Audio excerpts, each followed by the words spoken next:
Sign the papers, Catherine. Now. My father's voice boomed across Grandma Rose's antique dining table, his fist clenching the transfer documents so tight they crumpled. I stared at him, then at my mother's expectant face, and finally at my sister Emma's smug expression. No, I said simply, my voice steady despite my racing heart. My name is Catherine Mitchell, and at 32, I was facing the most brutal family reunion of my life. Just 3 weeks after my beloved grandmother's funeral, my family had shown their true colors. "You ungrateful brat," my mother hissed, her perfectly manicured nails drumming against the mahogany table my grandmother had cherished. "Your sister has 3 children. She needs this house. What do you need it for?" "Your books and cats." I glanced around the Victorian mansion that had been my sanctuary since childhood. Every corner held memories of afternoons spent with Grandma Rose, learning about herbs in her garden, listening to stories in her library, and baking in her kitchen. She'd lived here until her last day, with me visiting every weekend while the rest of the family barely showed up for holidays. "Emma hasn't visited Grandma in 2 years," I reminded them. "She didn't even come when Grandma was sick." I was busy with the kids. Emma protested, but her eyes betrayed her. She wasn't interested in the house for its memories. She was interested in its value in this historic district. "The preliminary will reading is in 2 weeks," I said calmly. "We can discuss this then."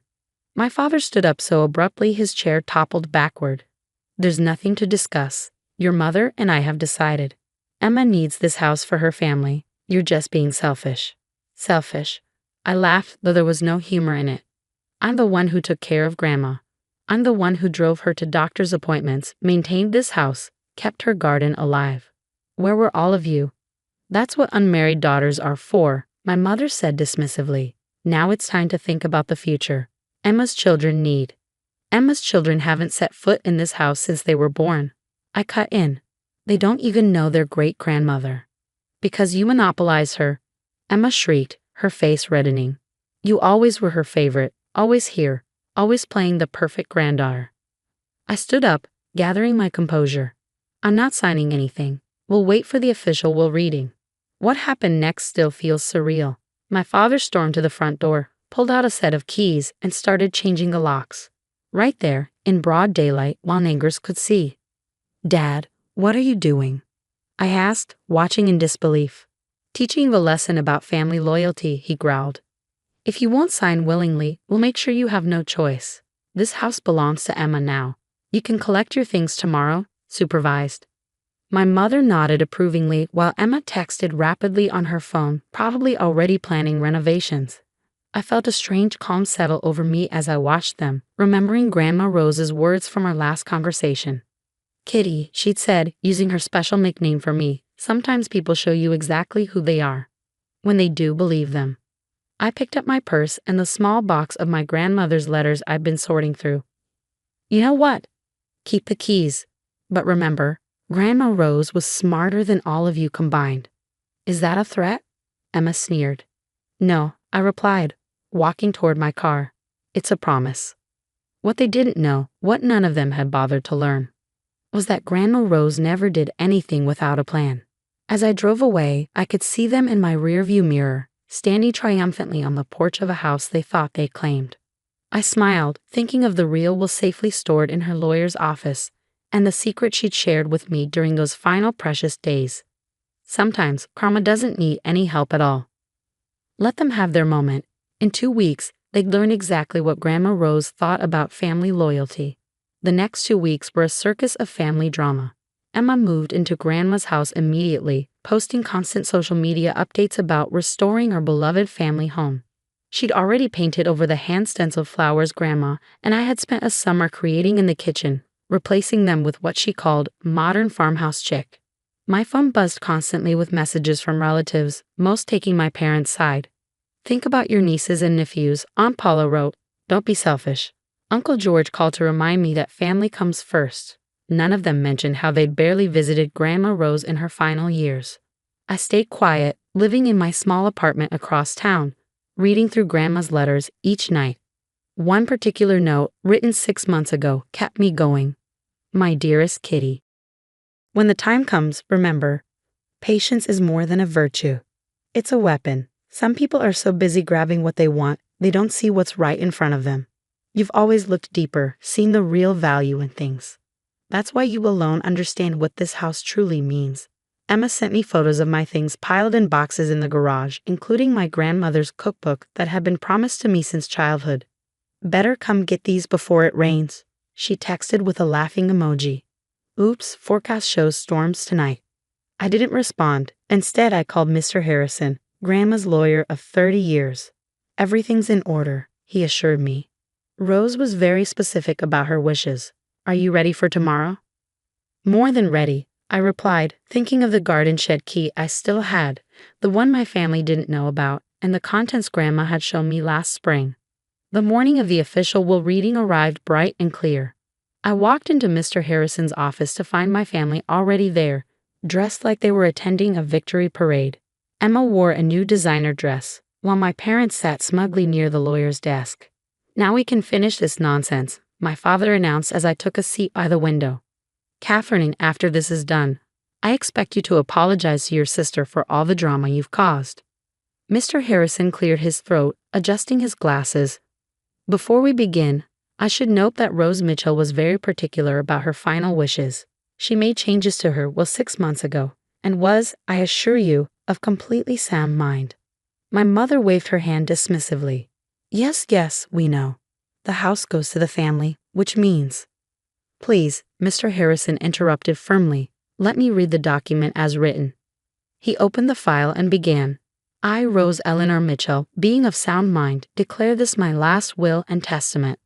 The standard legal language continued until he reached the part about the house. My family leaned forward eagerly. Regarding my residence at 247 Maple Street, Mr. Harrison read, with its contents and surrounding property. Emma grabbed my mother's hand, grinning. I leave it in its entirety to my granddaughter, Catherine Ann Mitchell. The room exploded. Emma jumped up, screaming, this is a mistake. My father's face turned purple. Impossible. But Mr. Harrison wasn't finished. Furthermore, he continued over their protests. I have registered the property as a historical landmark, with the provision that it cannot be sold, subdivided, or significantly altered without approval from the Historical Society, of which Catherine is now a board member. I watched my sister's designer handbag slip from her fingers as the implications sank in. She couldn't tear down the house for condos as she planned.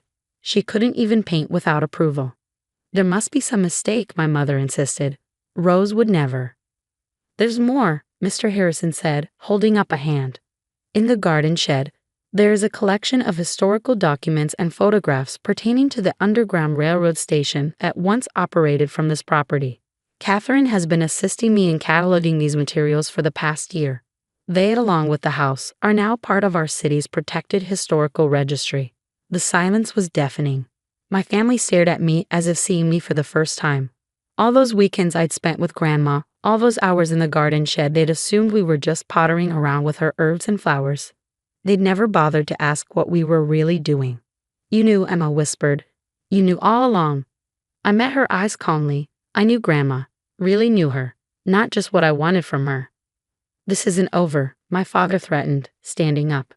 We'll contest it. Mr. Harrison smiled politely. You're welcome to try.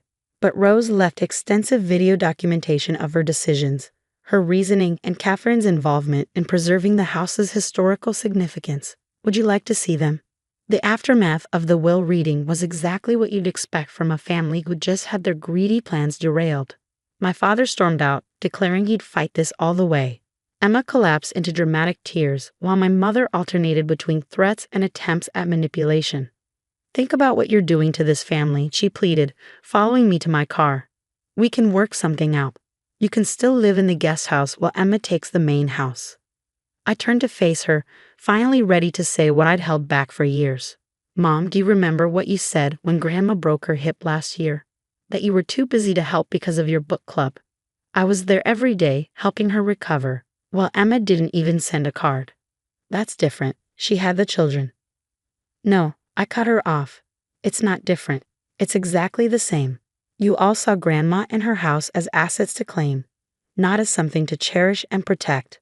The Historical Society moved quickly to officially register the property. Within days, a plaque appeared near the front gate, describing the house's significance in the Underground Railroad. Local history buffs began requesting tours of the garden shed where Grandma had preserved documents and photographs for decades. Emma tried one last desperate move. She showed up at my apartment, her eyes red from crying. "My kids need a yard, Catherine. You're punishing them because you're angry with me." I invited her in, making us both tea, using Grandma's china cups I'd rescued from the garage before the rain. "Remember when we were little," I said, and Grandma would tell us stories about the families who passed through this house, seeking freedom. How they hide in the root cellar, and the gardens were planned to provide food and medicine. Emma shifted uncomfortably. Vaguely, I was usually busy with dance practice. That history, those stories, they're not just papers in a shed. They're a legacy. Grandma spent her life protecting it, documenting it. She chose me because I understood that. But my renovation plans would have destroyed historical evidence. The original floors you wanted to tear up? They have markings that helped guide people to safety. The garden you wanted to replace with a pool? It still grows herbs from seeds passed down through generations. Understanding finally dawned in her eyes. "You're not going to sell, are you?" "Not ever." "No," I said softly. "But your children are welcome to visit to learn the real family history, not just the version that benefits them." Over the next few months, I moved back into the house, carefully restoring what Emma had changed. Mr. Harrison helped me establish educational programs, working with local schools to share the house's history. To my surprise, my youngest niece became a regular visitor, fascinated by the stories I shared. My father still won't speak to me. My mother sends passive-aggressive messages about choosing history over family. But Grandma Rose was right. Patience reveals truth. Those who valued only what they could take from her house revealed themselves. Those who appreciated its true worth are now part of preserving its legacy. Last week, I found another letter from Grandma tucked inside an old book in her library. "Dearest Kitty, by now they've shown their hands, tried to claim what they think is valuable. But you, my dear one, always saw the real treasure, not in what could be sold, but in what must be preserved. This house isn't just wood and stone. It's stories, courage, and hope. You understood that from the first time I showed you the hidden passages and told you about the brave souls who passed through here. In protecting this house, you're protecting more than just our family's history. You're guarding a piece of our community's soul. Let them rage about market value and modern renovations. You know the true worth of things that can't be bought or sold. All my love, Grandma Rose." I sat in her garden, watching the sunset paint the old walls gold, surrounded by the herbs and flowers we tended together. The house creaked and settled, telling its ancient stories to anyone patient enough to listen. Emma's modern farmhouse dreams would have silenced these walls forever. Sometimes standing your ground isn't about winning or losing. It's about protecting what matters, even when others can't see its value. Grandma Rose taught me that, and in the end, she made sure the lesson wouldn't be forgotten. The house remains, its history intact, its stories preserved for future generations. And somewhere, I know Grandma Rose is smiling, knowing her real legacy is safe in the hands of someone who always understood that some inheritances aren't measured in dollars, but in the depths of understanding what truly matters.